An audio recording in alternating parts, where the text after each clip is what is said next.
let's talk about how we safely get your items from here into your new home. So we start with bumping out the box. And what bumping the box is essentially creating some paper pads to create extra cushion to put down in the bottom of the box, which means as the boxes are being moved around, there's a little bit of like an air padding to protect the items inside. So let me show you how we do that.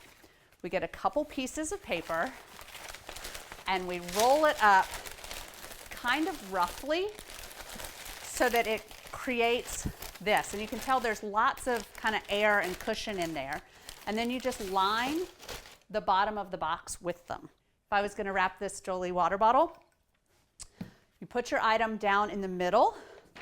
Again, you do kind of the same thing where you wrap, roll it up a little bit, tuck in the side, roll, tuck in a side, roll.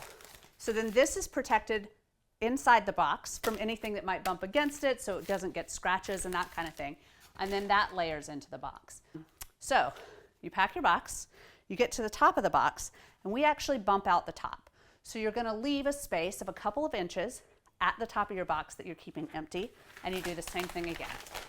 You wrap up the bumpers and you put them in and you layer them all the way across. And now the magic here is when you're closing up the box, what you want is a little bit of an angle at the top of the box.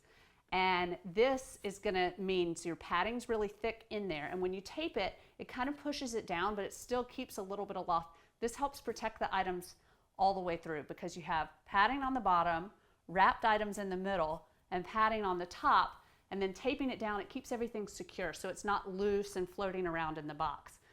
That's going to really get you from here to there with your items unbroken in perfect condition, which is what we all want.